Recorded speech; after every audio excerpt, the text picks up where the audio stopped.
A bruised girl collapsed right in front of the Iron Wolves clubhouse. Her body hit the concrete hard. When Marcus Ghost Donovan knelt beside her, what he saw made his blood turn to ice. Cigarette burns scattered across her thin arms, rope marks carved deep into her wrists, a face swollen from fists that should have protected her. He lifted her gently, felt her bones through paper-thin skin. She weighed nothing. Like the world had already taken everything from her. Her eyes fluttered open, filled with pure terror. He asked one question. "Who hurt you?" Her answer came in a broken whisper. "The pastor." That name would unleash a war no one saw coming. Before we continue, subscribe and follow this story to the end. Comment your city below so I can see how far this story travels. Marcus Donovan had been working on his bike when he heard it. A sound like something heavy hitting the ground. He looked up, wrench still in his hand, and saw her. A girl. Couldn't have been more than 50. Face down on the concrete, not moving. He dropped the wrench and walked over, not running because running meant panic, and panic meant mistakes. But when he got close enough to see her arms, he stopped breathing. Burns. Small, round, deliberate. The kind that come from cigarettes pressed into skin on purpose. He knelt down beside her. "Hey," he said, keeping his voice low. "Hey, can you hear me?" Nothing. She was out cold. Her breathing was shallow, uneven. Her wrists had marks around them, red and raw, like she'd been tied up and had fought to get free. Marcus had seen a lot in his 56 years. 2 tours in Vietnam, 30 years riding with the Iron Wolves. He'd seen violence, death things that still woke him up at night. But this was different. This was a child. He scooped her up carefully, feeling how light she was, how fragile. She weighed nothing at all, like she hadn't eaten in weeks. Ghost. One of the younger members, Danny, came running out. "What happened?" "Who is she?" "I don't know. Get the truck. We're going to the hospital." "Shouldn't we call an ambulance?" "No time. Get the truck. Now." Danny ran. Marcus stood there holding the girl, looking down at her face. She was young Asian features, dark hair matted with dirt. Pretty in the way that made his stomach turn because he knew what happened to pretty girls on the streets. The truck pulled up. Marcus climbed in the back, still holding her. Danny drove fast, running 2 red lights, and Marcus didn't say a word about it. At the hospital, the nurses took over. They put her on a stretcher, wheeled her away, and Marcus was left standing in the hallway with blood on his shirt that wasn't his. A nurse came back 20 minutes later. "Are you family?" "No, I found her." "Do you know her name?" "No." The nurse nodded, wrote something on her clipboard. "She's severely dehydrated, malnourished. There are signs of prolonged physical abuse. We're running tests, but..." And she hesitated. "We're going to need to call the police." "Do what you have to do." Marcus sat in the waiting room for 3 hours. Danny had gone back to the clubhouse, but Marcus couldn't leave. Something about this girl, something about the way she'd looked lying there on the concrete wouldn't let him go. Finally, a doctor came out. "She's awake," he said. "Stable but scared. Very scared. She won't talk to anyone." "Can I see her?" The doctor hesitated. "She's a minor. We really should wait for... I'm the one who found her. I'm the one who brought her here. Maybe she'll talk to me." The doctor studied him for a long moment. Then he nodded slowly. 5 minutes. And if she gets upset, you leave immediately." Marcus walked into the room. The girl was sitting up in the bed, knees pulled to her chest, arms wrapped around herself. When she saw him, her whole body went rigid. "It's okay," he said, stopping near the door. "I'm not going to hurt you. I'm the one who brought you here." She didn't say anything, just watched him with those dark, terrified eyes. My name's Marcus. People call me Ghost. What's your name? Silence. You hungry? That got a reaction, a tiny nod, barely visible. Marcus left and came back 15 minutes later with soup bread and a bottle of water from the cafeteria. He set it on the table beside her bed and stepped back, giving her space. She stared at the food, like she didn't trust it, like maybe it was a trap. Then slowly she reached for the bread. She ate fast, tearing off pieces, barely chewing. She drank the soup straight from the bowl, hands shaking the whole time. Marcus didn't say a word. He just let her eat. When she was done, she looked up at him. Her face was still pale, but there was a little more life in her eyes now. "Lily," she said quietly. "My name is Lily." "Lily. That's a nice name. How old are you, Lily?" 14. Marcus felt something twist in his chest. "How long have you been on the streets?" Lily's jaw tightened. "I wasn't on the streets, I was—" She stopped, her eyes filling with tears. "I was somewhere else." "Where?" She shook her head violently. "I can't tell you. He'll find me. He always finds them." Who'll find you?" Lily's hands started shaking again. She pulled her knees tighter to her chest, making herself as small as possible. "Please," she whispered. "Please don't make me say it." Marcus pulled a chair closer, but not too close. He sat down slowly. "Lily, listen to me. Those burns on your arms, those marks on your wrists. Someone did that to you. Someone hurt you, and I want to help. But I can't help if I don't know who it is." Lily was crying now, silent tears running down her cheeks. "If I tell you, he'll know. He knows everything. He has people everywhere." "What people?" "Police. He has police who work for him. They bring girls to him." Marcus felt the blood drain from his face. "Police bring girls to him." Lily nodded, her whole body trembling. "That's why I can't talk to them. That's why I ran. Because if they find me, they'll take me back and I can't go back. I can't. I'll die first." Marcus leaned forward slightly. "Lily, I'm not the police. I'm not connected to them in any way. And I promise you on my life I will not let anyone take you back. But I need to know who did this to you." Lily looked at him for a long moment. Something in her eyes shifted. Not trust, not exactly, but something close to it. Like she was deciding whether to take a leap she might not survive. "They call him the pastor," she finally said, her voice barely above a whisper. "His real name is Derek Vance." Marcus didn't move, didn't speak. "He runs a place called New Horizon House." Lily continued, her words coming faster now. "It's supposed to be a shelter for kids, runaways, homeless kids. But it's not. It's not a shelter at all." "What is it?" Lily's face crumpled. "It's a prison. He takes girls in, tells them he's going to help them, and then—" She couldn't finish. She buried her face in her hands and sobbed. Marcus sat there, fists clenched so tight his knuckles went white. He'd heard stories. Everyone had heard stories. Kids disappearing, trafficking rings, operating in plain sight, monsters, hiding behind respectable faces. But hearing it from a 14-year-old girl with cigarette burns on her arms made it real in a way it had never been before. "How long were you there?" he asked quietly. 8 months, maybe more. I stopped counting. "How did you get out?"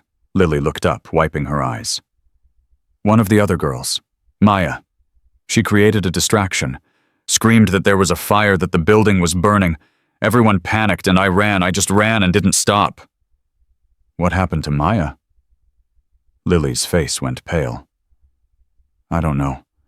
I hope she got out too. But—" She shook her head. He doesn't let people leave. Not really. They either stay or they disappear. Marcus's jaw tightened. Disappear how? I don't know. Some girls, they're there one day and gone the next. He says they found families, got adopted, went somewhere better. But we all know. We know they didn't go anywhere good. A nurse appeared in the doorway. Sir, visiting hours are over. She needs to rest. Marcus nodded and stood up. I'll be back tomorrow, Lily. Okay. You're safe here. I won't let anyone hurt you. Lily grabbed his arm suddenly, her grip surprisingly strong. Please don't tell the police. Please, they'll find out. They'll take me back. I won't tell the police, Marcus said. Not yet. Not until I figure out who's safe and who isn't. He walked out of the hospital into the night air. His hands were shaking. His mind was racing. Derek Vance, the pastor. New Horizon House. He'd heard of the place. Everyone had. It was supposed to be a success story, a non-profit that saved kids from the streets. The guy who ran it was always in the news, always shaking hands with politicians, always smiling for the cameras. And all this time he'd been doing this. Marcus pulled out his phone and called Danny. Yeah, boss. I need you to look someone up for me. Derek Vance. Runs a place called New Horizon House. The youth shelter? That guy's a saint. He was on the news just last week talking about, just look him up. Everything you can find. And keep it quiet. You got it. Marcus hung up and stood there for a moment, looking up at the hospital. Somewhere inside, a 14-year-old girl was lying in a bed, terrified that the monsters who hurt her would find her again. Not on his watch. The next morning, Marcus went back to the hospital. Lily was sitting up, looking a little better, but the fear was still there in her eyes. How are you feeling? Scared, she admitted. I keep thinking he's going to walk through that door. He's not. I made sure security knows not to let anyone in without my approval. Lily looked at him with confusion. Why are you doing this? You don't know me. Marcus was quiet for a moment. A long time ago, I was a kid who needed help. Nobody came. I made a promise to myself that if I ever saw a kid in trouble, I'd be the person I needed back then. Lily's eyes welled up again. You can't stop him. He's too powerful. He has too many connections. Tell me about his connections. Lily hesitated. Then she started talking. She told him about the men who came to New Horizon House, the ones in suits, the ones in uniforms. She told him about the cars with tinted windows, the money that changed hands, the way Derek Vance smiled and shook hands and talked about saving children while selling them to the highest bidder. She told him about Nina Torres, the woman who recruited girls for Vance, who walked the streets looking for runaways, promising them safety, then delivering them to hell. Nina's different, Lily said quietly. She was one of us once, a long time ago. He did to her what he does to all of us. And now she works for him because she doesn't know how to do anything else. She's still doing it, though. Still bringing girls in. She doesn't have a choice. None of us have a choice. Marcus leaned back in his chair. Everyone has a choice, Lily. Some people just need help seeing it. That afternoon, Marcus called a meeting at the clubhouse. Just the core members, the ones he trusted with his life. Frank, Danny, Rico, and Big Mike. He told them everything. When he finished, Frank shook his head slowly. This isn't our fight, Ghost. This is something for the feds, the state police, someone with jurisdiction. The girl says some of the police are in on it. We go to the wrong person, she ends up back in that house, or worse. So what do you want us to do? Raid the place ourselves? That's not who we are. No, it's not. But we can find evidence. We can identify the players. We can build a case so airtight that when we do bring in the feds, there's no way this guy walks. Danny spoke up. I looked him up like you asked. Derek Vance, Squeaky clean on paper. The shelter's been operating for 6 years. He's got commendations from the city, endorsements from politicians. The guy's untouchable." "Nobody's untouchable," Marcus said. "They just haven't been touched yet." Big Mike, who rarely spoke, cleared his throat. "I know someone. Woman named Garcia works for the FBI. She's been investigating trafficking rings for years. Straight arrow. If anyone would listen, it's her." "Can you trust her?" "With my life. She's the one who helped my niece get out of a bad situation 5 years ago." Marcus nodded. "Set up a meeting. But first we need more than just Lily's word. We need proof." That night, Marcus rode through the neighborhood where Lily said she'd been found. The area around New Horizon House. It looked like any other part of Sacramento. Businesses, apartments, people walking dogs. But he knew what to look for now. The homeless kids on the corners. The way they flinched when certain cars drove by. The woman in her 20s walking slowly, watching, waiting. Nina Torres. He recognized her from Lily's description. Dark hair, tired eyes, a scar on her left hand. She was talking to a young girl, maybe 16, who had a backpack slung over one shoulder and nowhere to go. Marcus watched from across the street. He saw Nina smile, saw her put a hand on the girl's shoulder, saw her point in the direction of New Horizon House. The girl nodded and walked away with Nina. Marcus followed them from a distance, watching as they entered the building, watching as the door closed behind them. He made note of the time, the location, the girl's face. Then he rode away because charging in there now would only get people killed. But he'd seen enough. This was real. This was happening, and nobody was doing anything about it. Back at the clubhouse, his phone buzzed. A text from an unknown number. "I know you've been asking questions. Stop, or the girl in the hospital won't be the only one who disappears." Marcus stared at the message for a long moment. Then he typed back 3 words. "Come find me." He set the phone down and looked at the wall at the photo of his unit from Vietnam. 18 men. He was the only one left. He'd survived things that should have killed him a dozen times over. He wasn't going to be scared off by a man who hid behind religion and hurt children. Derek Vance had made a mistake. He'd hurt a girl who'd collapsed in front of the wrong clubhouse. In front of a man who had nothing left to lose and everything to fight for. The next morning, Lily was sitting up in bed when Marcus arrived. She looked worse pale and shaky, like she hadn't slept at all. "Something's wrong," she said immediately. "I can feel it." "Feel what?" "Him. He knows I'm here. He knows I talked to you." Marcus sat down. "How would he know that?" "I told you. He has people everywhere. Nurses, doctors, police. Someone in this hospital is working for him. Someone told him." Marcus looked at her for a long moment. Then he made a decision. "Can you walk?" "I think so." "Why?" "Because we're leaving. Right now." He helped her out of bed, grabbed her few belongings, and walked her out of the hospital through a service entrance. His truck was parked in the back. He helped her inside, and they drove away just as a black SUV pulled into the main parking lot. Marcus watched it in the rearview mirror. The SUV stopped. 2 men got out and walked into the hospital. "That was them," Lily whispered, her voice shaking. "That was them. They came for me." "They're too late." He took her to the clubhouse. It wasn't ideal, but it was the safest place he knew. The Iron Wolves protected their own, and right now Lily was one of their own. Frank wasn't happy about it. "You brought her here, Ghost.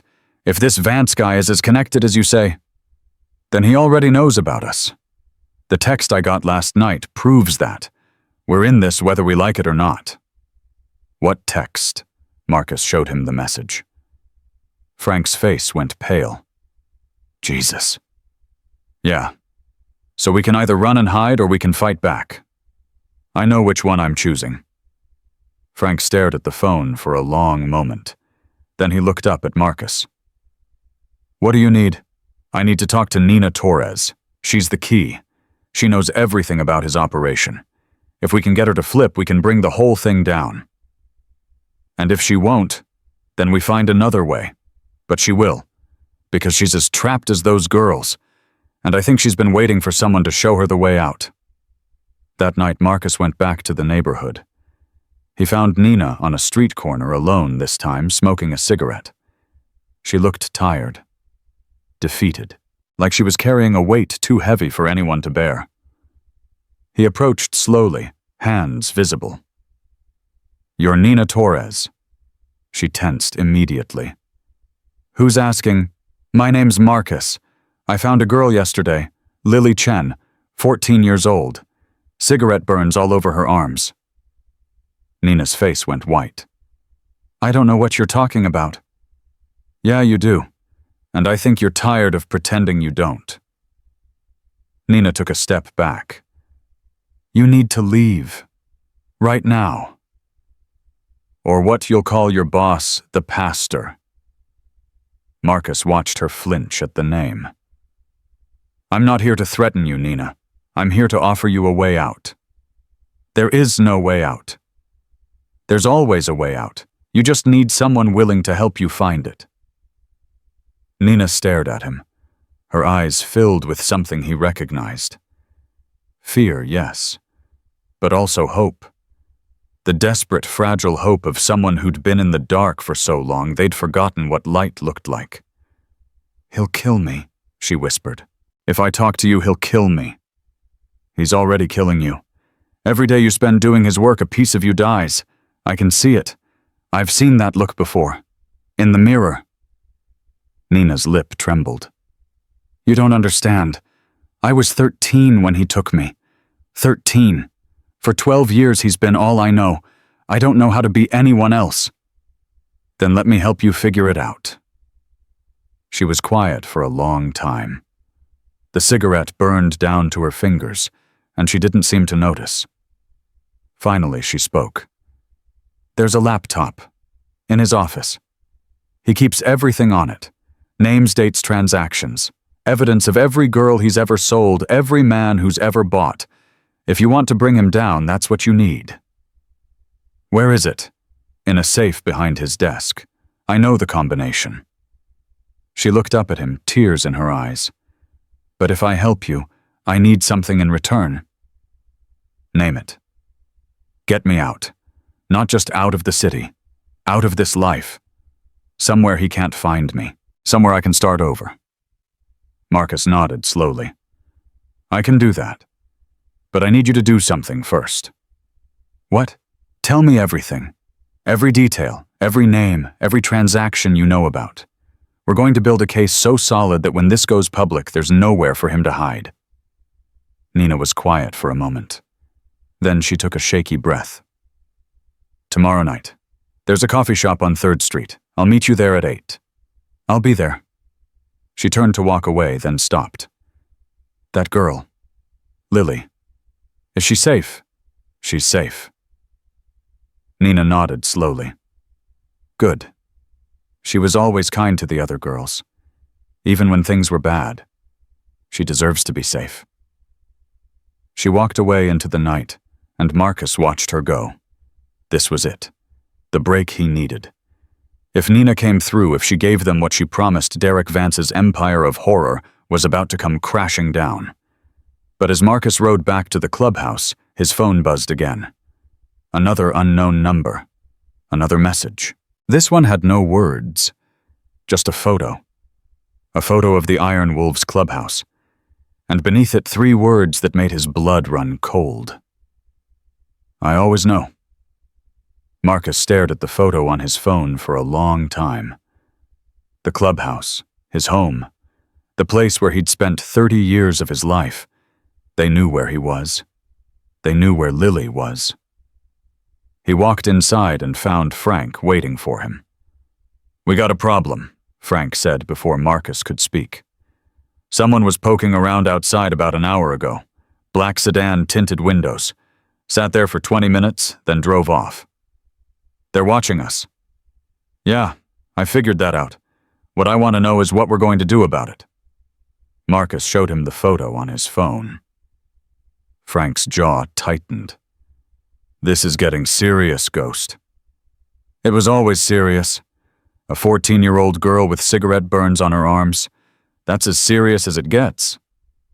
Frank rubbed his face with both hands. So what's the play? Nina Torres. She's meeting me tomorrow night.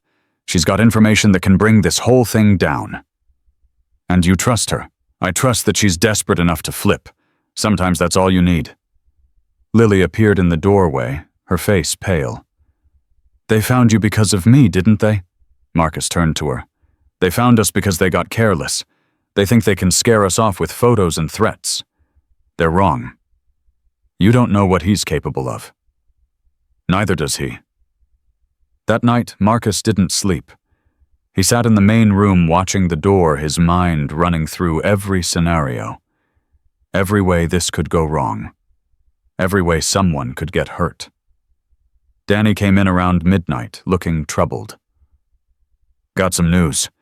That FBI contact Big Mike mentioned Agent Garcia. She's interested. She's been trying to build a case against trafficking rings in Sacramento for 3 years. Says she's hit wall after wall because someone keeps tipping off the targets. Someone inside law enforcement. That's what she thinks. But she's willing to meet. Day after tomorrow. Says she needs something solid, though. Not just testimony. Hard evidence. The laptop. Nina says she can get us access. Danny nodded slowly. You really think she'll come through? I think she's been waiting 12 years for someone to ask her to. The next day crawled by. Marcus checked on Lily every few hours. She barely ate, barely slept. Every sound made her jump. Tell me about the other girls, Marcus said during one of his visits. The ones still inside. Lily's eyes filled with tears. There are 5 of them right now, maybe 6. He moves them around so it's hard to keep track. Do you know their names? Some of them. Maya's still there. She's the one who helped me escape. And there's a girl named Carmen, maybe 11 or 12. She just got there a few weeks before I left. Marcus felt sick. 11 or 12 years old. What about the men who come the buyers? Do you know any of them? Lily shook her head. We weren't allowed to see their faces. They came at night and we had to keep our eyes down. But I heard things. Bits and pieces. Like what? Names. Sometimes they'd talk to the pastor, and I'd hear parts of conversations. There was a man they called councilman, another one they called judge, and one of them— She stopped, her face going pale. What? One of them wore a uniform, a police uniform.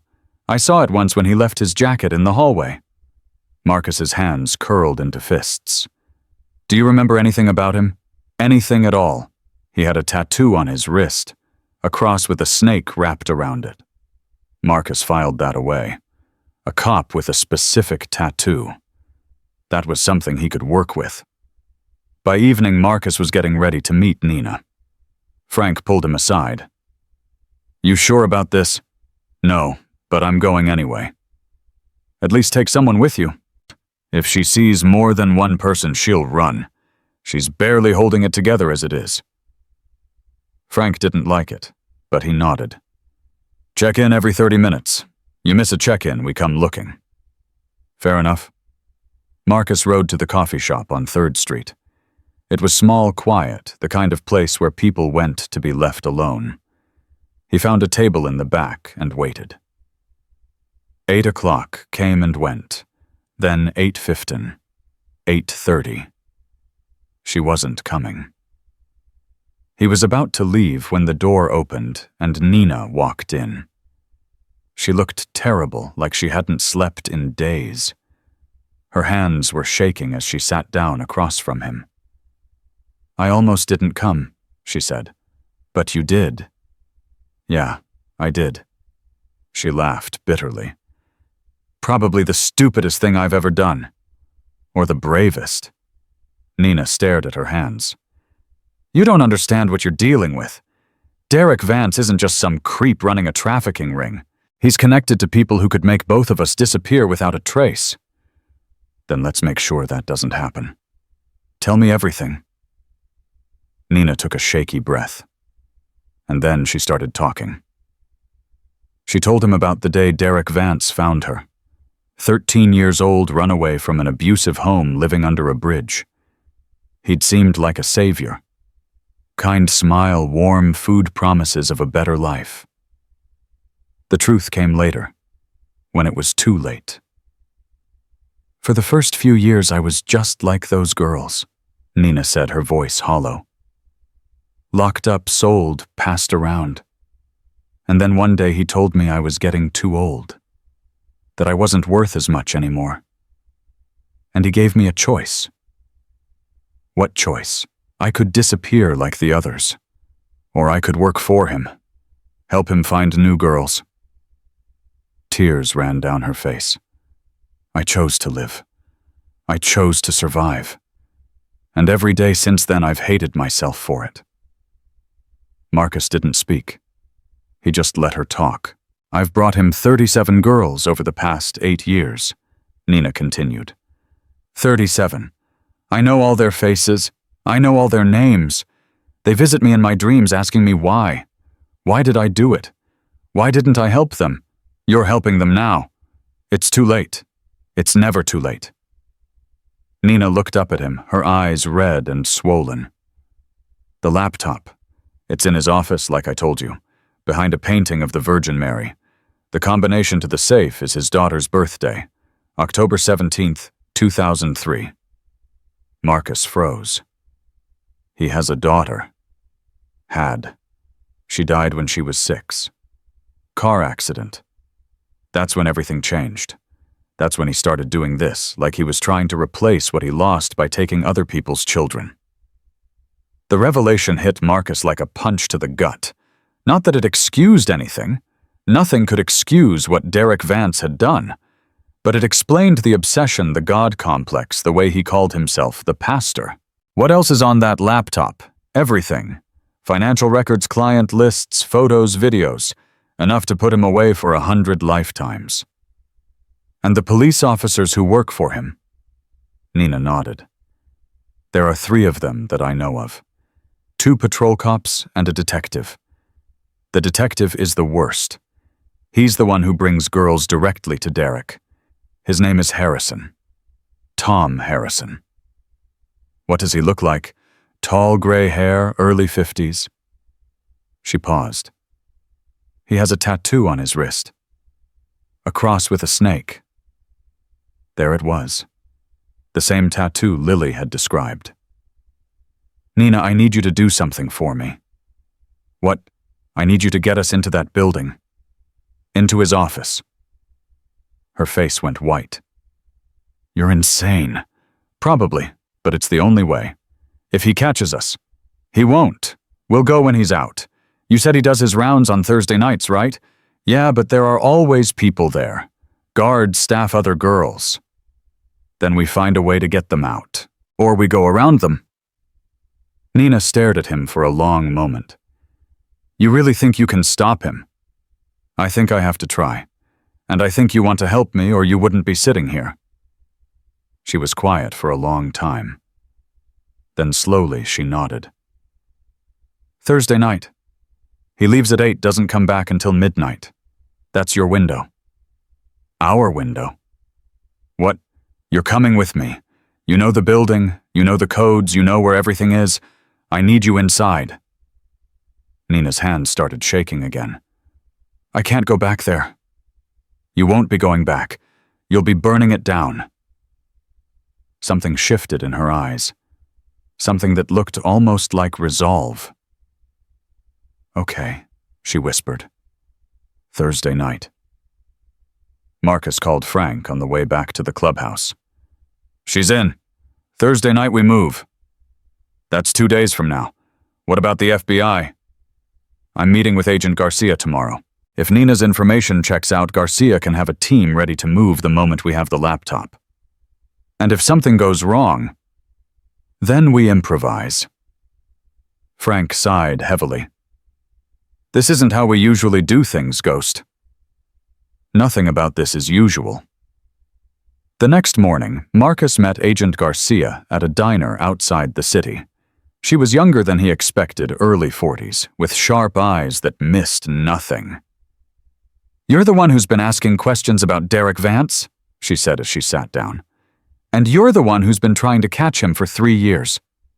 "Trying and failing. Every time I get close, someone tips him off. Evidence disappears, witnesses change their stories, cases fall apart." "You've got a mole." "I've suspected that for a while. Problem is, I don't know who. Could be anyone in law enforcement, anyone in the DA's office." "What if I told you I know who it is?" Garcia's eyes narrowed. "I'm listening."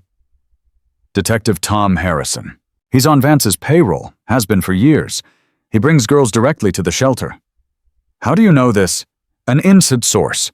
Someone who's worked with Vance for 12 years and is ready to flip." Garcia leaned back in her chair. "Who?" "Nina Torres." "The recruiter. She's one of his most trusted people.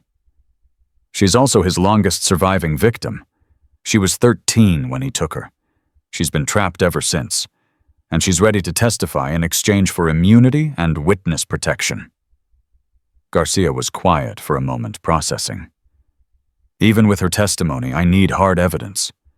Something that proves the connection between Vance Harrison and the trafficking operation." "There's a laptop. Vance keeps everything on it. Financial records, client lists, photos, videos. Nina knows where it is and how to get to it. And you're planning to retrieve it. Thursday night." Garcia studied him carefully. "That's illegal. Breaking and entering theft. If this goes wrong, you could end up in prison." "If I don't do this, more children end up sold to monsters. I can live with prison. I can't live with that."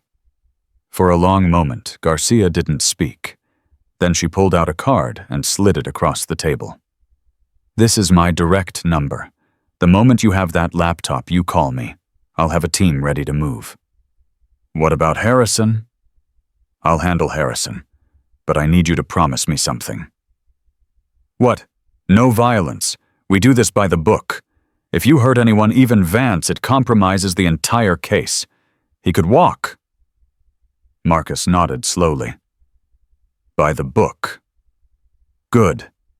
Garcia stood up to leave, then paused. "Why are you doing this? You're not a cop, not a federal agent. This isn't your fight." Marcus thought about Lily, about the terror in her eyes, about the burns on her arms and the marks on her wrists, about 37 girls who'd been taken because nobody cared enough to stop it. "Somebody has to fight it," he said. "Might as well be me." Garcia looked at him for a long moment. Then she nodded and walked away. That night, Marcus briefed the team, Frank, Danny, Rico, and Big Mike. He laid out the plan in detail. "Nina gets us in through the back entrance. We have a 4-hour window while Vance is out. Danny, you're on lookout. Rico and Mike, you handle any guards we encounter. Frank and I go for the laptop." "What about the girls inside?" Danny asked. "Lily said there are 5 or 6 of them still being held." Marcus had thought about that. It was the hardest part of the plan. "We can't extract them during the operation. Too risky, too many variables. But the moment Garcia moves in, they'll be rescued. And if something goes wrong, if Vance comes back early, then we adapt. But we don't leave without that laptop. Whatever happens, we get the evidence." Frank spoke up. "What about Nina? Can we really trust her?" "I think she's the most motivated person in this whole operation. She's been waiting 12 years for a chance to destroy the man who destroyed her. Yeah, I trust her." Lily appeared in the doorway. She'd been listening. "Can I help?" Every man in the room turned to look at her. "Absolutely not," Marcus said firmly. "You're staying here where it's safe." "But I know the building. I know where the guards are stationed, where the cameras are, where the girls are kept." Which is exactly why you're going to draw us a map and then stay here. Lily's jaw tightened. I spent 8 months in that place. 8 months of being burned and beaten and treated like I was nothing. I want to see it burn. Marcus walked over to her and knelt down so he was at eye level. Lily, listen to me. The best thing you can do is survive. Thrive. Build a life that proves Derek Vance couldn't break you. That's how you win. Not by putting yourself in danger again. Tears welled up in her eyes. I just feel so useless. You're not useless. You're the reason any of this is happening. You had the courage to speak up. That's not nothing. That's everything. Lily wiped her eyes and nodded slowly. Okay, I'll draw you a map. For the next 2 hours, she sketched out everything she remembered about New Horizon House. The layout, the guard rotations, the camera positions, the locations of the rooms where girls were kept. When she was done, Marcus looked at the map and felt his blood run cold. It wasn't a shelter.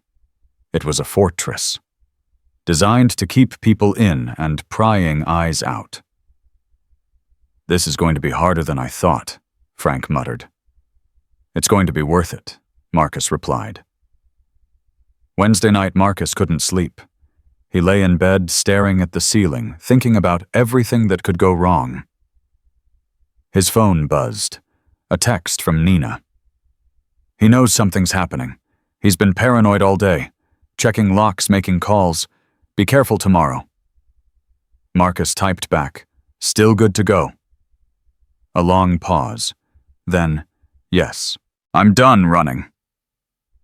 Thursday morning arrived with a cold, gray sky. The clubhouse was quiet, everyone lost in their own thoughts.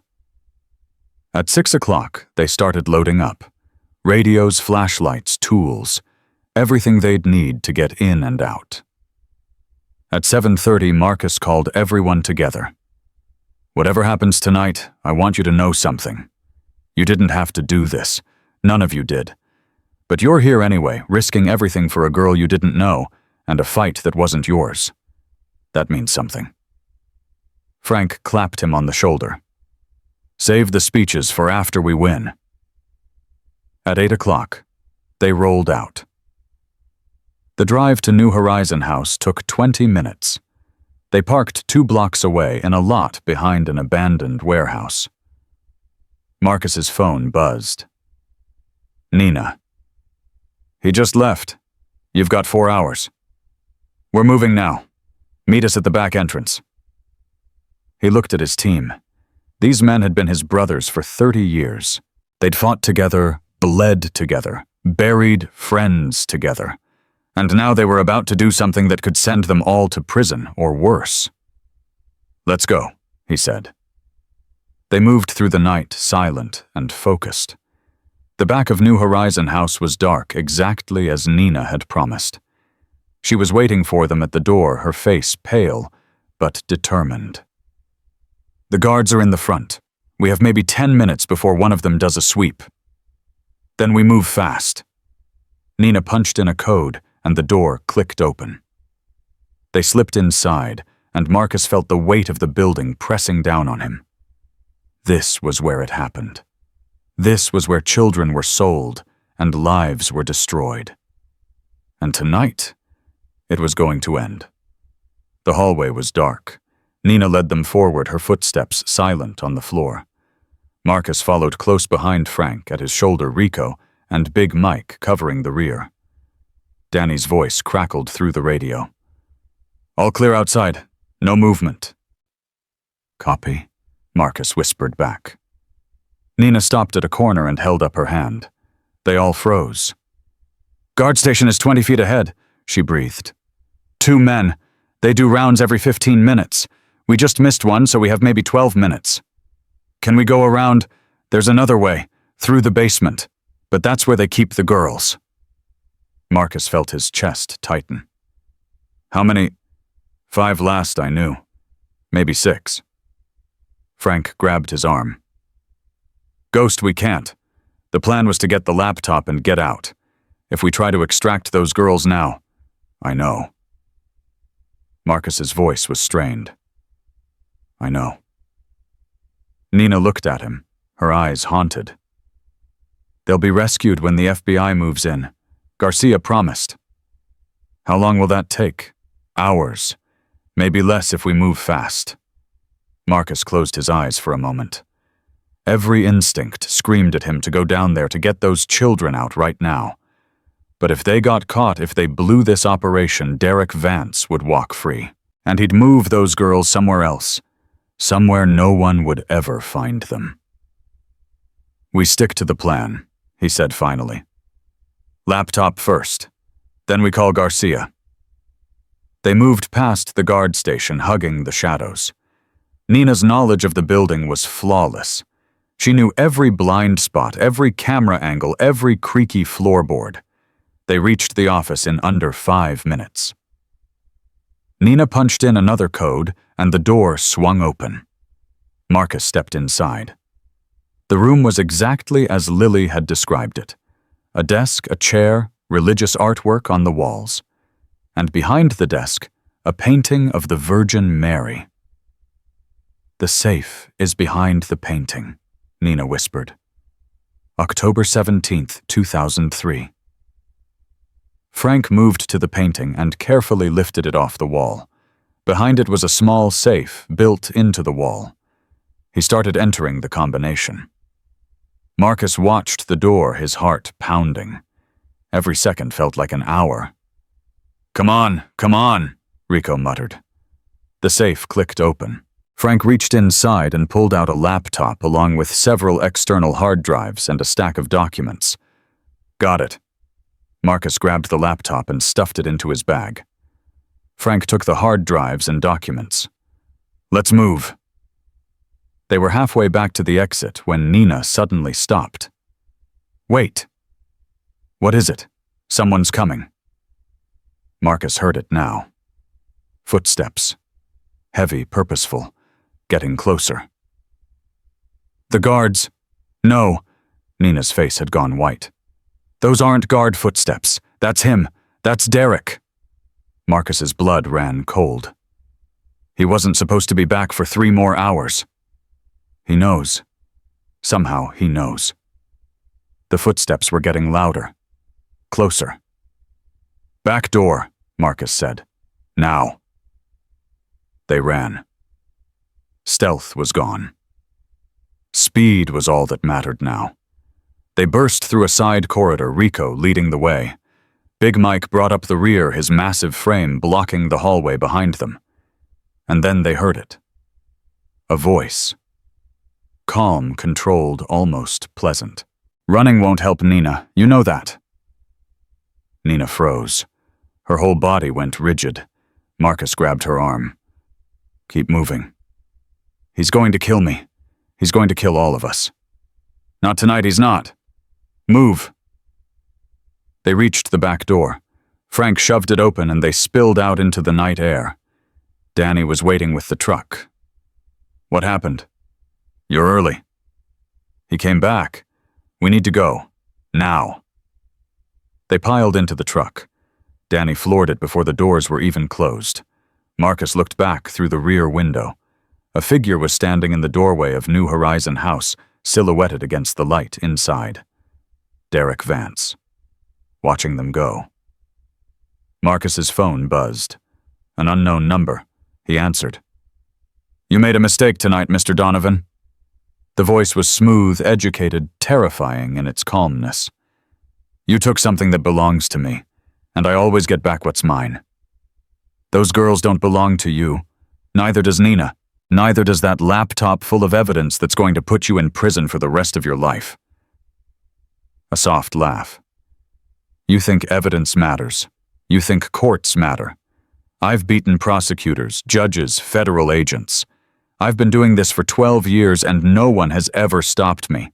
What makes you think you'll be any different? Because I'm not trying to build a career. I'm not worried about procedure or politics or my next promotion. I'm just a guy who found a beaten-up kid on his doorstep, and I made her a promise. Promises don't mean much when you're dead. That a threat, it's a fact. By tomorrow morning, you and everyone you care about will be beyond my reach, because they'll be beyond everyone's reach." The line went dead. Marcus stared at his phone. Then he called Agent Garcia. "We have the laptop, and Vance knows. Where are you now?" "Heading back to the clubhouse." "Don't. He'll be watching it. Go somewhere else, somewhere he doesn't know about." "Where?" "There's a safe house on Miller Road about 20 miles outside the city. I'll text you the address. Get there and stay there. I'm mobilizing my team now." "How long until you can move?" "Give me 3 hours.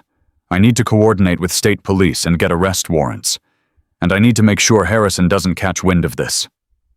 3 hours is a long time. It's the best I can do. Just stay hidden. Stay safe. The line went dead. Marcus relayed the information to Danny. They changed course, heading for the safe house, but they didn't get far. 20 minutes into the drive, headlights appeared behind them. 1 car, then 2, then 3. "We've got company," Danny said, his voice tight. Frank looked back. "Those aren't cops." "No," Marcus agreed. "They're not." The cars were gaining. Fast. Danny pushed the truck harder, but it was old and heavy. They weren't going to outrun anyone.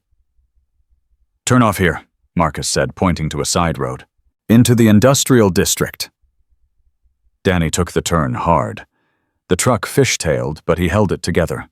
The cars followed. They wound through a maze of warehouses and abandoned factories. Danny knew these roads knew every turn and dead end, but so did their pursuers. Finally, they reached a chain-link fence. Dead end. Danny slammed on the brakes. "Out," Marcus ordered. "Everyone out. We go on foot from here." They scattered into the darkness, using the warehouses for cover. Marcus could hear the cars stopping, doors opening, men shouting. "Split up," he hissed into his radio. "Frank Rico, you go north. Mike Danny south. Nina, you're with me. We meet at the safe house." "What about the laptop?" Frank asked. Marcus held up his bag. "It stays with me, no matter what." They separated. Marcus grabbed Nina's hand and pulled her into a narrow alley between 2 buildings. Behind them, flashlights swept the darkness. Men's voices echoed off the walls. "How many?" Nina whispered. "At least a dozen. Maybe more." "We're not going to make it." "We're going to make it. I didn't come this far to die in an alley." They kept moving, staying low, staying quiet. Marcus's phone buzzed. A text from Danny. "Mike and I are clear. Heading to safe house." A moment later, another text from Frank. "Rico and I made it to the main road. En route." Marcus felt a surge of relief. His men were safe. Now he just needed to get Nina and himself out. They reached the edge of the industrial district. Beyond it was a stretch of open ground, then a residential neighborhood where they could disappear. "Once we hit that neighborhood, we're in the clear," Marcus said. "Stay close and move fast." They started across the open ground, and then a flashlight found them. "There, over there." Marcus grabbed Nina's arm. "Run!"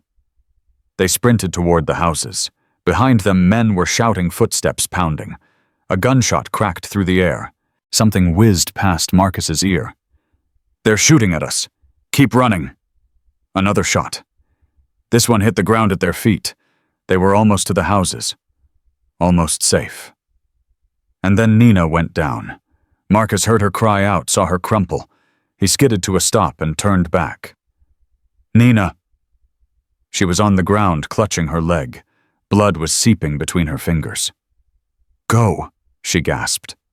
"Leave me. Get the laptop to Garcia." "I'm not leaving you. You have to. Those girls need that evidence I'm not worth. You're worth everything." Marcus scooped her up, ignoring her scream of pain. "You survived 12 years in hell. You're not dying tonight." He ran. His lungs burned. His arms ached. But he didn't stop. He ran until he reached the first row of houses, then ducked between them, looking for cover. Behind him, the pursuit was falling back. They wouldn't shoot in a residential area. Too many witnesses, too many cameras. He found a parked car with unlocked doors. He put Nina in the back seat and climbed in beside her. "Let me see your leg." The wound was bad, but not fatal. The bullet had gone through her calf, missing the bone. "You need a hospital." "No hospitals. They'll find us." "You'll bleed out." "Then patch it up yourself. There should be a first aid kit in the glove box." Marcus found the kit and did what he could.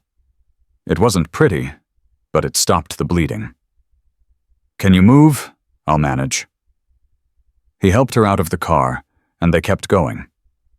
Slower now, but still moving. An hour later, they reached the safe house. Frank and the others were already there, pacing anxiously. Frank rushed forward when he saw them. "What happened? Is she hit?" "Leg wound. She needs real medical attention." "Garcia's sending someone. Should be here in an hour." Marcus laid Nina down on a couch. She was pale, sweating, but conscious. "You came back for me," she said weakly. "You could have left me. You could have gotten away clean." "I told you, nobody gets left behind." "Why, I'm the one who brought those girls to him. I'm the one who— You were a victim. You're still a victim. What he did to you doesn't define you. What you do now does." Nina stared at him for a long moment. Then tears started streaming down her face. "I've never had anyone fight for me before. Not once in my entire life." "Well, you do now." An hour passed, then 2. A medical team arrived, sent by Garcia. They patched up Nina properly, gave her antibiotics and painkillers, and then Garcia herself showed up. She walked in, saw the laptop on the table, and her eyes went wide. "You actually did it." "We had motivation." Garcia sat down and opened the laptop. What she found made her face go gray. This is everything. Names, dates, financial transactions, photos of victims, videos." She looked up at Marcus. "Do you know what this means?" "It means Derek Vance is finished." "It means a lot more than that. There are names in here. Politicians, businessmen, law enforcement officers. This isn't just a local trafficking ring. This is a network that spans half the state. Harrison, he's in here, along with 2 other cops, a judge, and a city councilman." Garcia closed the laptop. "I need to make some calls, a lot of calls." She stepped outside. Marcus could hear her voice, urgent and commanding. Frank sat down next to him. "We did it." "Not yet. Not until those girls are safe. Garcia will get them out. She better, because if she doesn't, I'm going back in myself." An hour later, Garcia came back inside. Her face was grim but determined. "It's done. State police are moving on New Horizon House in 20 minutes. FBI is hitting 3 other locations connected to Vance's network, and local PD is arresting Harrison as we speak." "What about Vance himself?" "That's the problem. He's gone. Left his house an hour ago. We think he's running." "Then find him. We're trying. Every highway, every airport, every bus station. He won't get far." But Marcus knew men like Derek Vance, men with money connections, resources. They always had an escape plan. His phone buzzed. "Unknown number." He answered. "You think you've won?" Vance's voice was still calm, still controlled. "You think this is over? Your operation is shut down. Your men are being arrested. Your victims are being rescued. Yeah, I'd say it's over. It's never over. Even if you catch me, even if you put me in prison, there are others, dozens of others. Men who will continue my work. Men who believe as I believe. And what exactly do you believe? That some people exist to be used. That the strong have every right to take from the weak. That's the natural order, Mr. Donovan. I didn't create it. I just embraced it. You're sick. I'm honest. Which is more than you can say for most people. Where are you, Vance? A soft laugh. Closer than you think. The line went dead. Marcus felt a chill run down his spine. "He said he's close," he told Garcia. "He's nearby." Garcia's eyes went wide. She grabbed her radio. "All units suspect may be in the vicinity of the safe house. I need eyes on every approach, every exit. Now." But before anyone could move, they heard it. A car engine, getting closer, getting louder. And then headlights flooded through the windows. "Everyone down!" Marcus shouted. The front door exploded inward. Derek Vance walked through the smoke and debris like a man without fear. He was holding a gun in each hand, and his eyes were completely empty. "Did you really think I would let you destroy everything I've built?" His voice was eerily calm. "Did you really think I would just run? Put the guns down, Vance." Garcia had her weapon drawn. "It's over. There's nowhere to go." "There's always somewhere to go, Agent Garcia. The question is whether anyone else gets to come along." He raised one of the guns toward Marcus. And then Nina moved. She threw herself at Vance, tackling him with everything she had left. The gun went off, but the shot went wild. They hit the ground together, struggling. Vance was stronger, but Nina had 12 years of rage behind her. "You took everything from me," she screamed. "My childhood, my innocence, my soul, you made me into a monster. You were always a monster, Nina. I just showed you how to use it." He threw her off and raised his gun again. This time Marcus was ready. He grabbed a chair and swung it with everything he had. It connected with Vance's arm, sending the gun flying. Vance spun his other gun coming up. But Frank was there, tackling him from the side. They went down in a heap of bodies. Marcus, Frank, Rico, all of them piling on.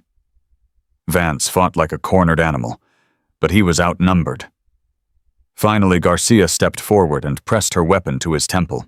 "Derek Vance, you're under arrest for human trafficking, child exploitation assault, and about 40 other charges we'll figure out later. You have the right to remain silent. I suggest you use it." Vance looked up at her, and for the first time, his mask cracked. The calm, controlled facade fell away, revealing something ugly underneath. "This isn't over," he hissed. "I have friends. Powerful friends. I'll be out in a week."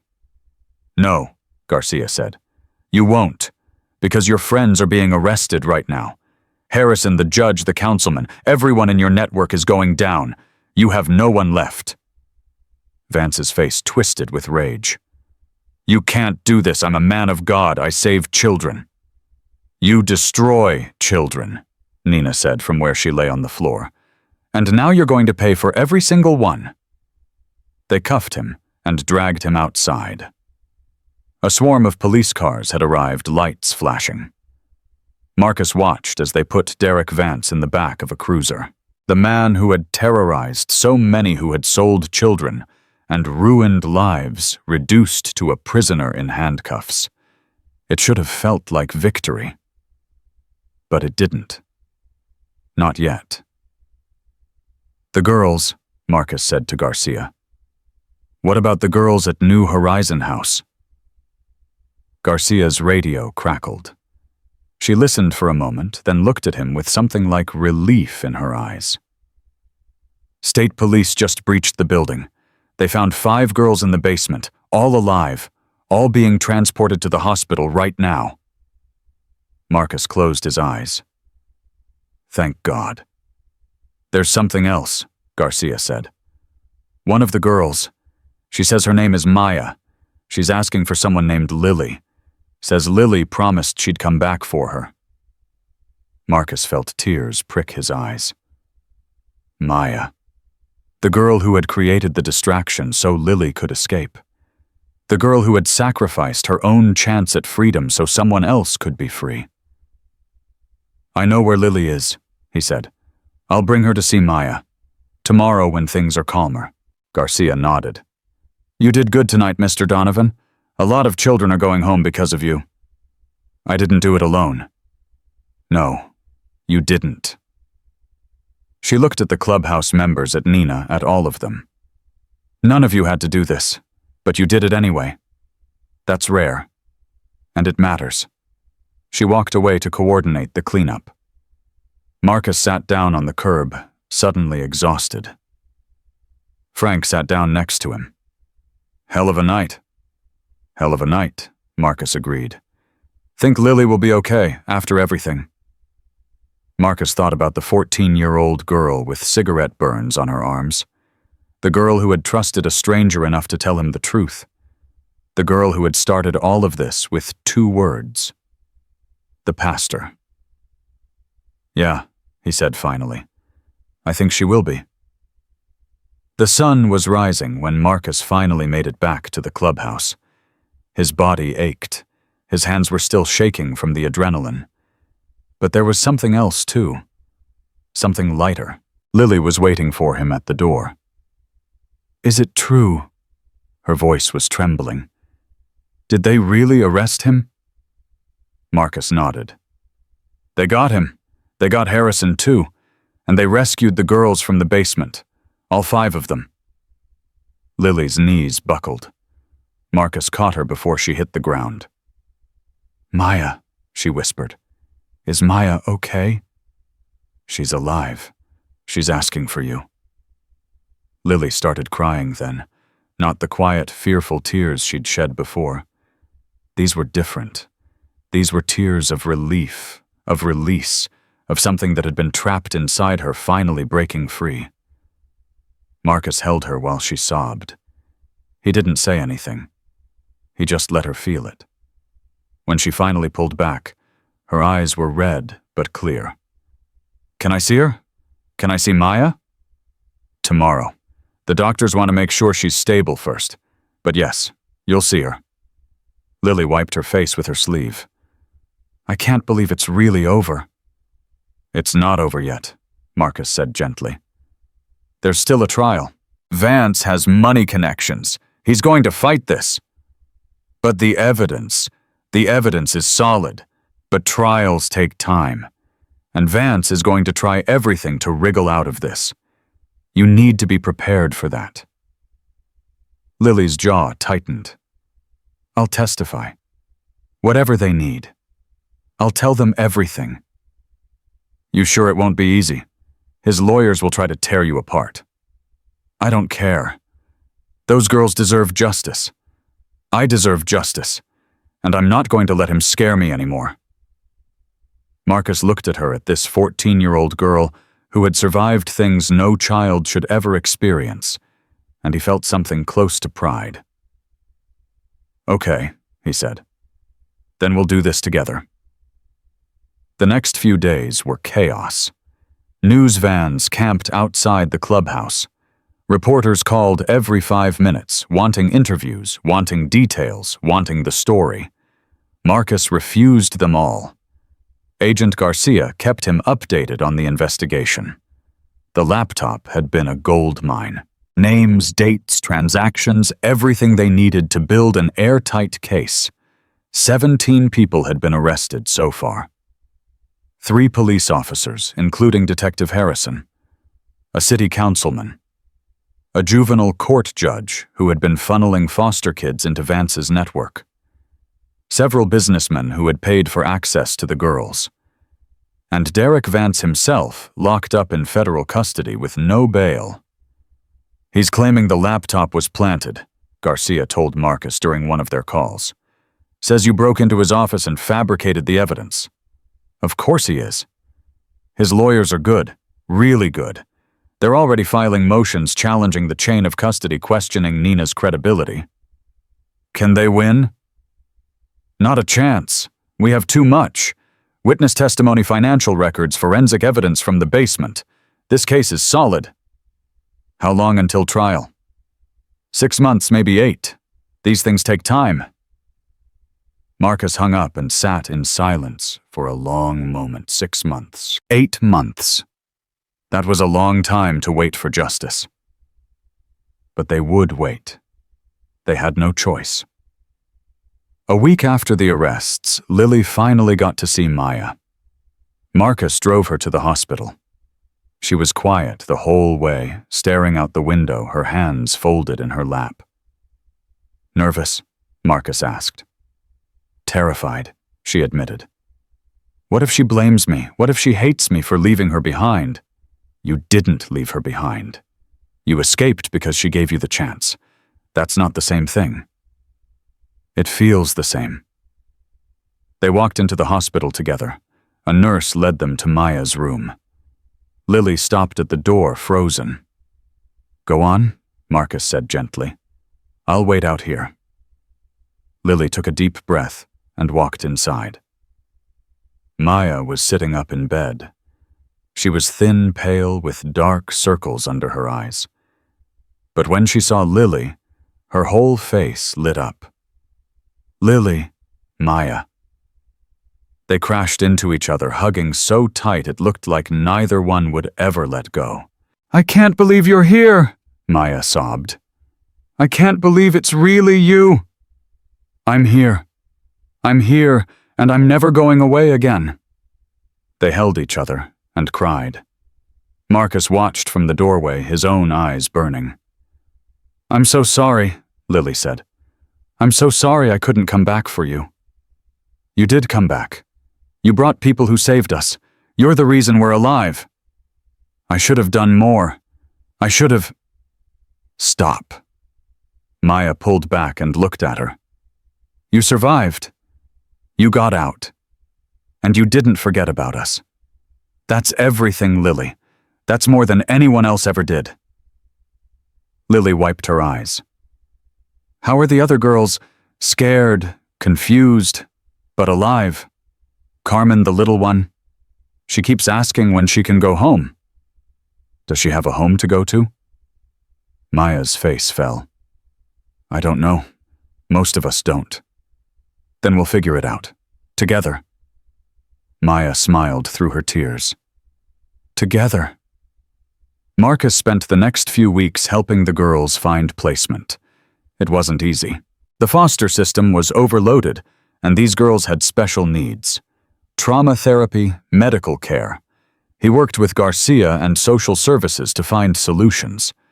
One girl went to live with an aunt she'd lost contact with years ago.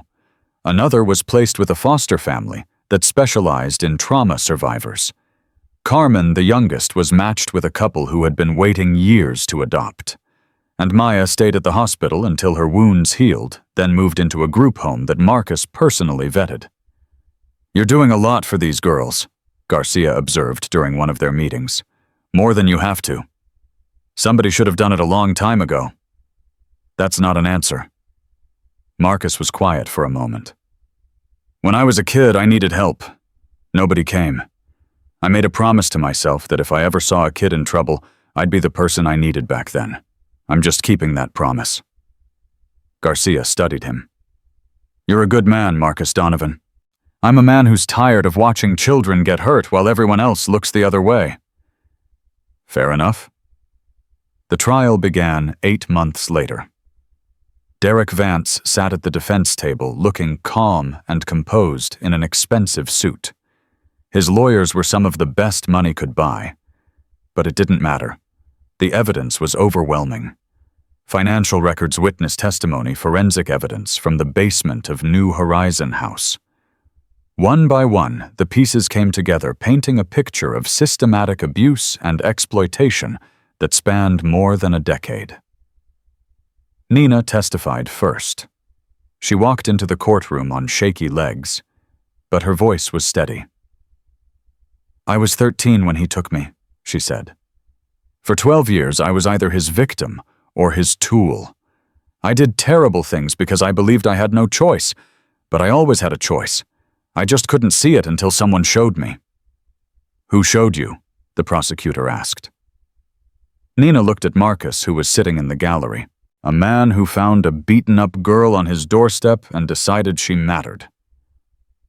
The defense tried to discredit her. They called her a co-conspirator, a willing participant, a liar trying to save herself. But Nina didn't break. Yes, I did terrible things, she said. Yes, I brought girls to him, and I will carry that guilt for the rest of my life. But I'm not lying. Everything I've said is true. And if I have to spend the rest of my life making up for what I did, then that's what I'll do. Lily testified next. She was 15 now, taller and stronger than she'd been a year ago. But when she walked into that courtroom and saw Derek Vance Marcus, could see her hands start to shake. She found him in the gallery. He nodded at her just once. She took a deep breath and turned to face the jury. "My name is Lily Chen. I was held prisoner at New Horizon House for 8 months. During that time I was burned with cigarettes, beaten, sold to men I never saw clearly. I was told that no one would ever believe me, that no one would ever help me, that I was worthless."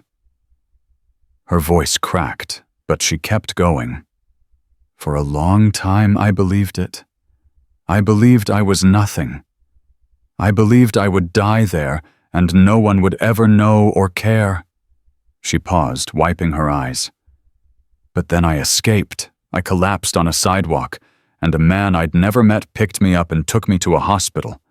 And he asked me a question no one had ever asked before." "What question?" the prosecutor asked.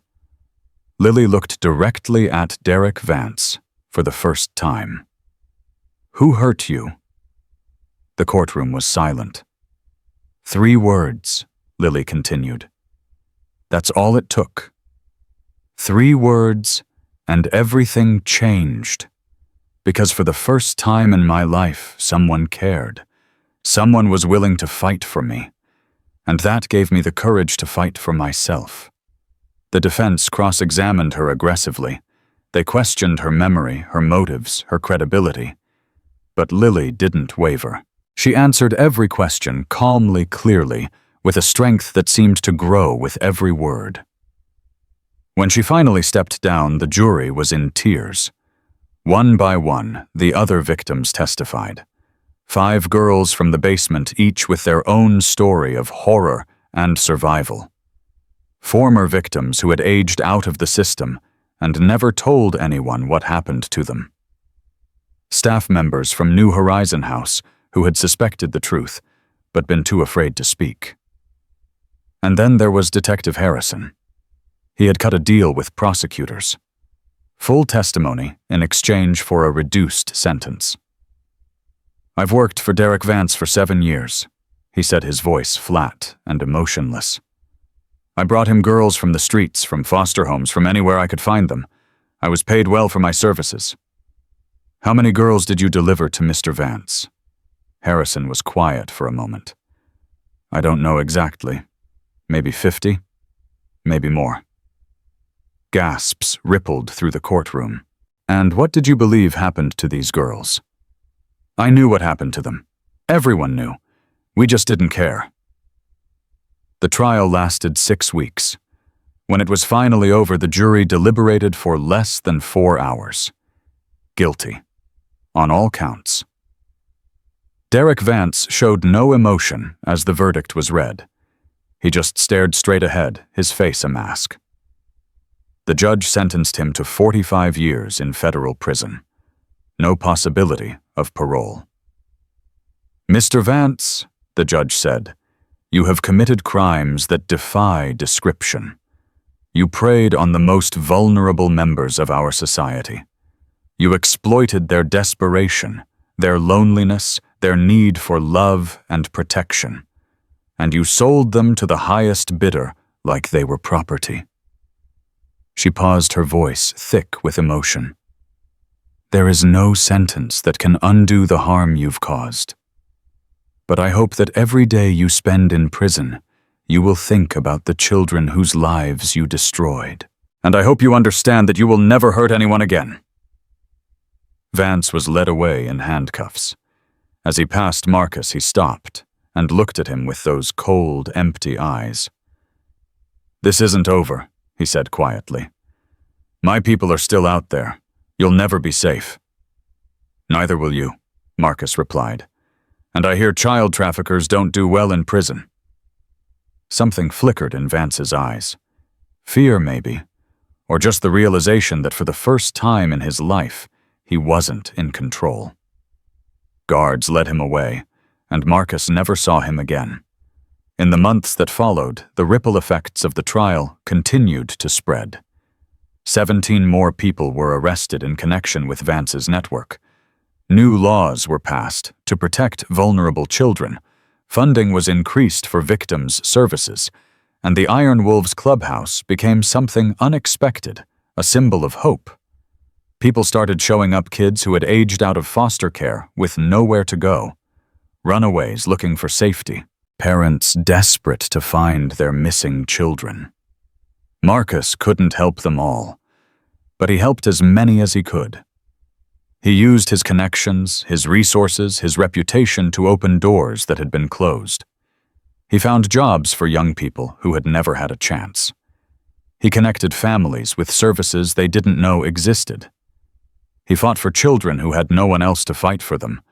And every time he saw one of those kids smile, every time he watched one of them walk into a better future, he remembered why he'd started this.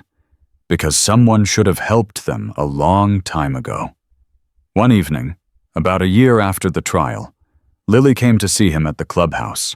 She was 16 now, living with a foster family that actually cared about her. She was in school making friends, starting to build a life. "I got accepted," she said, her face glowing, "to a summer program for students interested in criminal justice. They said my essay was one of the best they'd ever read." "That's amazing, Lily. I'm proud of you. I wrote about you, about what you did for me, about how one question changed everything." Marcus felt his throat tighten. "It wasn't just me. It was all of us. Frank, Danny, the whole club, and Nina, and you. But you started it. You asked the question." Lily looked at him with those clear, fierce eyes. "Can I ask you something? Anything? Why me? You could have just called an ambulance and walked away. Why did you get involved?" Marcus was quiet for a long moment. "When I was 12, he said finally, my father used to beat me, every night for 3 years, and nobody ever asked me if I was okay. Nobody ever asked who hurt me. They just looked the other way and pretended not to see." Lily's eyes widened. "I'm sorry. I didn't know." "I don't talk about it much, but when I saw you lying there with those burns on your arms, I saw myself. I saw that 12-year-old kid who just needed someone to care. And I made a decision." "What decision?" "That I was going to be the person I needed back then. For you. For anyone who needed it." Lily's eyes filled with tears. "You saved my life." "No. You saved your own life. You survived. You fought. You found the courage to tell the truth. I just helped you see what was already inside you." Lily threw her arms around him and hugged him tight. "Thank you," she whispered, "for everything." "Don't thank me. Just keep going. Keep fighting. Keep helping others the way you've been helped. That's how you pay it back." Lily pulled away and wiped her eyes. "I will. I promise." She walked out into the evening light, and Marcus watched her go. A kid who had been beaten and burned and sold, who had every reason to give up walking into a future she'd earned with her own strength. And somewhere in the back of his mind, he heard the question that had started it all. Who hurt you? 3 words. That's all it took. 3 words, and everything changed. 6 years passed like water through open hands. Some days moved slow, heavy with memory. Others flew by so fast Lily barely noticed them going.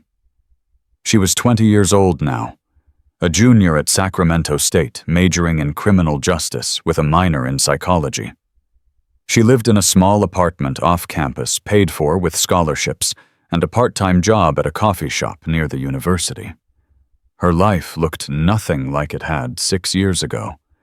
Nothing like the girl who had collapsed on a sidewalk with cigarette burns on her arms and terror in her heart. But she never forgot. Not for a single day. She woke up early that morning, showered, dressed in her best professional outfit. Today was important. Today, she was giving a speech at Roosevelt High School, talking to students about recognizing the signs of trafficking and exploitation. It was the 12th speech she'd given this year, part of a program she'd helped develop with a nonprofit called Second Chance, which worked with at-risk youth throughout the Sacramento area. Her phone buzzed as she was finishing her coffee. A text from Maya. "Good luck today. You're going to be amazing." Lily smiled. Maya was in Los Angeles now, working as a victim advocate for a women's shelter. They talked every week, sometimes every day, sisters in everything but blood. She typed back, "Thanks, dinner this weekend. Wouldn't miss it." Lily grabbed her bag and headed out. The drive to the high school took 20 minutes. She used the time to go over her notes, even though she knew the material by heart. Because this wasn't just a speech to her. This was a mission. The auditorium was packed when she arrived. 300 students ages 14 to 18. Some looked bored. Some looked curious. Some looked like they'd rather be anywhere else. But a few scattered throughout the crowd looked scared. Watchful. The way she used to look. Those were the ones she was here for. The principal introduced her, gave a brief overview of her background. Survivor, advocate, speaker. The words felt strange even now, like they belonged to someone else. Lily walked to the podium and looked out at the sea of faces. 6 years ago, she began, I was sitting in a classroom just like this one. I was 14, I was scared, and I had a secret I thought I could never tell anyone. The room went quiet. I was being hurt by someone I trusted, someone who was supposed to protect me, and I believed with every fiber of my being that no one would ever help me, that no one would ever care. She paused, letting the words settle. I was wrong. She told them her story. Not all of it, not the darkest parts, but enough. Enough to show them that she understood. Enough to show them that survival was possible. If you're sitting in this room right now, she said, and someone is hurting you, I want you to know something. You are not alone. You are not invisible, and you are worth fighting for. She could see tears in some of the students' eyes, could see others shifting uncomfortably, recognition flickering across their faces. There are people who will believe you. There are people who will help you. You just have to find the courage to ask. And I know that's hard. I know it feels impossible, but I promise you it's not. She finished her speech and opened the floor for questions. Most were the usual, polite, curious questions from students who had never experienced what she was talking about. But then a girl in the back raised her hand. 15, maybe 16. Dark hair, tired eyes. The kind of look Lily knew too well. What if... The girl's voice was barely above a whisper. What if the person hurting you is someone everyone else thinks is a good person? What if no one would believe you even if you told... Lily's heart clenched. What's your name? She asked gently. Emma. Emma, can I tell you something? The girl nodded. When I was your age, the man who hurt me was called the pastor. He ran a charity for homeless kids. Everyone thought he was a saint. He had politicians and police officers on his side. And I thought for a long time that no one would ever believe me. Lily stepped away from the podium and walked closer to where Emma was sitting. But here's what I learned. The truth has a way of coming out. And there are people, good people, who will believe you, who will fight for you. You just have to find them. Emma's eyes were filling with tears. How do I find them? Lily pulled a card out of her pocket, the same kind of card she always carried. On it was the number for Second Chance, and on the back, her own personal cell phone number. Start here, she said, handing it to Emma. Call me. Today, tomorrow, whenever you're ready. I'll listen. I'll believe you.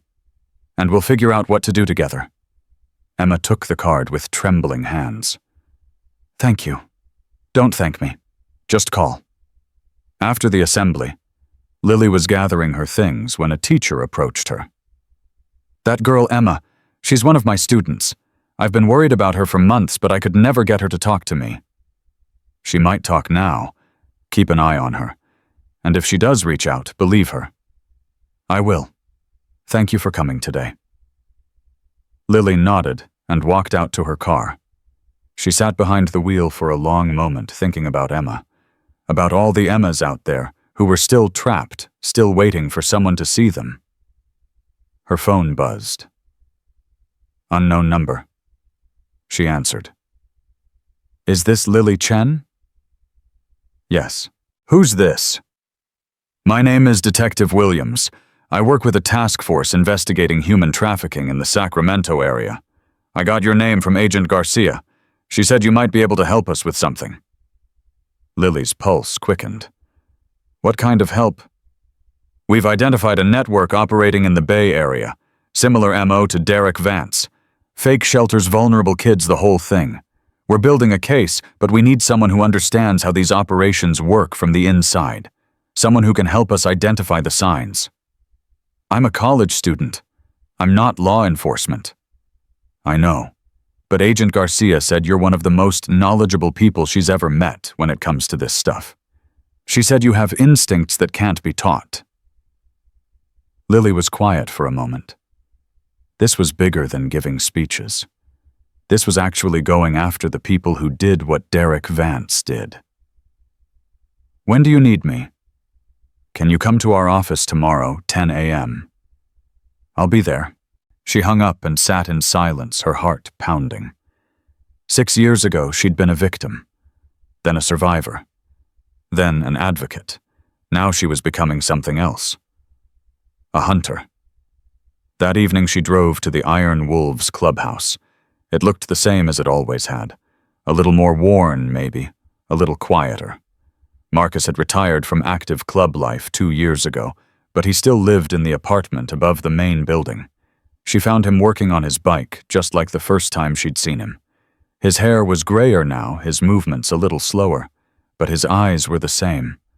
Sharp, warm, full of that quiet strength she'd come to rely on. Lily. He stood up and hugged her. Wasn't expecting you today. I know. I had to tell you something. Good something or bad something. Good, I think. Maybe scary. She told him about Detective Williams, about the task force, about the new network they were investigating. Marcus listened without interrupting. When she finished, he was quiet for a long moment. You sure about this? He finally asked. This isn't speeches at high schools. This is going after dangerous people.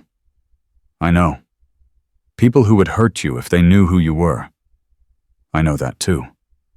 Then why do it? Lily looked at him. Because 6 years ago you asked me a question. And that question changed my life.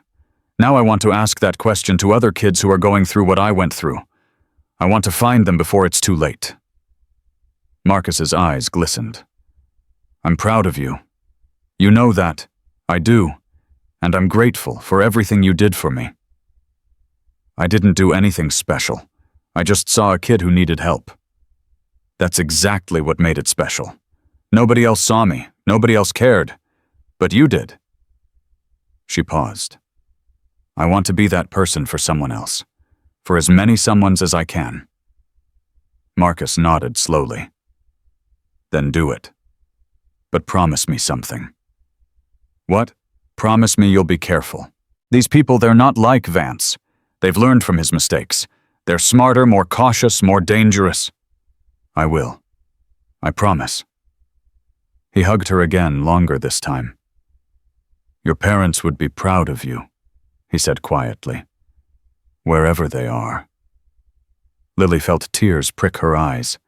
She'd never found her birth parents. Never found out why they'd abandoned her, or if they were even still alive. But it didn't matter anymore, because she'd found something better. She'd found a family. The next morning, Lily walked into the task force office. Detective Williams was waiting for her, along with 3 other officers and Agent Garcia, who had come up from LA for the briefing. "Lily." Garcia stood up and shook her hand. "Good to see you again." "You too. I heard about the work you've been doing. The speeches, the advocacy. It's making a difference." "Not enough of a difference. There are still kids out there being hurt." "That's why you're here." And Detective Williams spread a series of photographs across the table. Faces, locations, documents. "This is what we know so far," he said. "A network operating out of the East Bay. At least 3 locations that we've identified. Maybe more." Lily studied the photographs. Her stomach turned. "They're using the same playbook as Vance," she said. "Fake shelters, fake outreach programs. They target runaways, foster kids, anyone who won't be missed." "How do you know that?" "Because I recognize the signs, the way the buildings are set up, the way the kids are dressed in these photos, the look in their eyes." She pointed to one of the pictures. "This girl, she's not a willing participant. Look at her posture, the way she's holding herself. She's terrified." Williams leaned in. "How can you tell?" "Because I used to stand exactly like that." The room went quiet. "We need someone on the inside," Williams said after a moment. "Someone who can get close to the operation without raising suspicion." "I'll do it." Garcia shook her head. "Absolutely not. You're a civilian. This is too dangerous." "I'm also the only person in this room who knows exactly what these kids are going through. I can spot the signs they're trained to hide. I can earn their trust in ways none of you can." "Lily, Agent Garcia, you told me once that I had instincts that couldn't be taught. This is me using them. This is me doing what I was meant to do." Garcia looked at her for a long moment. Then she sighed. "We'll put you in as a volunteer, a youth counselor at one of their outreach programs. You observe, report, and get out the moment anything feels wrong." "Agreed." "And you wear a wire at all times." "Fine. And if I say it's over, it's over. No arguments." "No arguments." Garcia nodded slowly. "Okay. Let's do this." Over the next 3 months, Lily embedded herself in the network's outreach program. She met the kids they were targeting. She learned the faces of the people running the operation. She gathered evidence piece by piece. And every night she called Marcus. "You okay?" he'd ask. "I'm okay. Tired, but okay." "You're doing good work." "It doesn't feel like enough." "It never does. But you're making a difference. Those kids you're meeting, they're going to remember you. They're going to remember that someone cared." She held on to those words, like a lifeline. The breakthrough came on a Tuesday afternoon. Lily was at the outreach center when she noticed a new girl. 15, maybe 16. Nervous, jumpy, with bruises on her arms that she tried to hide with long sleeves. The same look Lily had seen in the mirror 6 years ago. She approached carefully. "Hey, I'm Lily. What's your name?" The girl looked up, fear in her eyes.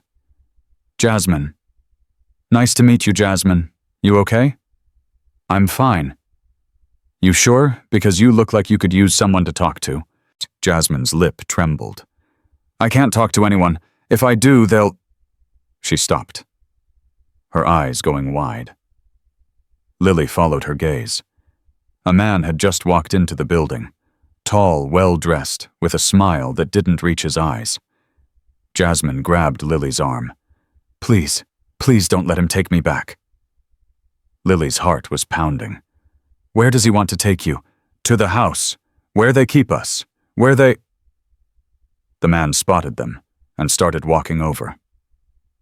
Lily made a split-second decision. She pressed the panic button on her wire and stepped in front of Jasmine. "Can I help you?" she asked, her voice steady. "I'm here to pick up my niece." The man's smile was ice cold. "Jasmine, sweetheart. Time to go." "She's not going anywhere with you." The man's smile faded. Excuse me. I said she's not going anywhere. Not today. Not ever. The man's eyes hardened. I don't know who you think you are, but you're making a very big mistake. No, you are. At that moment, the doors burst open. Williams Garcia and a dozen agents flooded in. FBI, everyone on the ground! The man tried to run. He didn't get far. Lily pulled Jasmine into her arms as chaos erupted around them. It's okay, she whispered. It's over now. You're safe. Jasmine was sobbing. How did you know? How did you know he was one of them? Lily held her tighter. Because I recognized the look in your eyes. The same look I used to have. What look? The look of someone waiting for someone to ask them who hurt them. The network was dismantled within a week. 18 arrests, 32 children rescued, evidence that would put the ringleaders away for decades, and Lily Chen became something more than a survivor. She became a legend. News outlets picked up the story, the college student who had infiltrated a trafficking ring, the survivor who had become a rescuer, the girl who had taken the worst thing that ever happened to her and turned it into a weapon against evil. But Lily didn't care about the headlines. She cared about the children, about Jasmine and the 31 others who had been pulled from the darkness and given a second chance. The day after the arrests, she went back to the Iron Wolves clubhouse. Marcus was waiting for her on the porch. He looked older than she remembered, but his eyes were bright with pride. I saw the news, he said. It was a team effort. That's not what Garcia said. She said you were the one who spotted the girl. You were the one who refused to let her go. Lily smiled. I learned from the best. Marcus shook his head slowly. No, you learned from yourself. Everything you've become, everything you've done, that's all you. It's not, though. 6 years ago, I was ready to die. I had given up. And then you asked me one question and everything changed. What question was that? Lily looked at him, her eyes shining with tears. Who hurt you? Marcus's face softened. I remember. 3 words. That's all it took. 3 words, and you saved my life. And now I get to ask that question to other kids. I get to save their lives, too. That was always the point, Marcus said quietly. Not just to save one person, but to start a chain. One person helping another who helps another who helps another. That's how the world changes. Lily hugged him, holding on like she never wanted to let go. Thank you, she whispered, for seeing me when no one else did. Thank you for becoming someone worth seeing. 2 weeks later, Lily stood in front of another auditorium, another school, another sea of young faces. But this time, something was different. This time, she wasn't just telling her story. She was living proof that the story could have a happy ending. 6 years ago, she began. I was invisible. I was hurt alone. And I believed no one would ever care.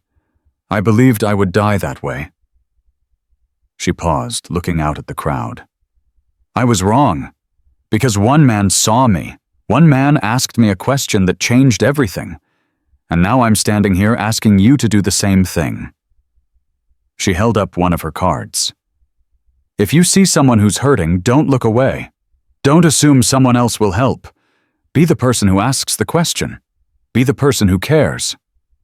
A hand went up in the crowd. A young girl, maybe 14, nervous, scared, with something dark in her eyes. What if you're the one who needs help? Lily walked toward her, holding out the card. Then let me ask you something. The girl looked up at her, tears streaming down her face. Who hurt you? And in that moment, standing in front of a stranger who had just become the most important person in her life, another chain began. Because that's how the world changes. One question at a time, one person at a time. one moment of courage at a time. Sometimes being seen is what saves a life, and sometimes it's what gives you the strength to save someone else's. If this story touched your heart, subscribe and tell us where you're watching from. Share this with someone who needs to hear it, because you never know whose life you might change with 3 simple words. Who hurt you?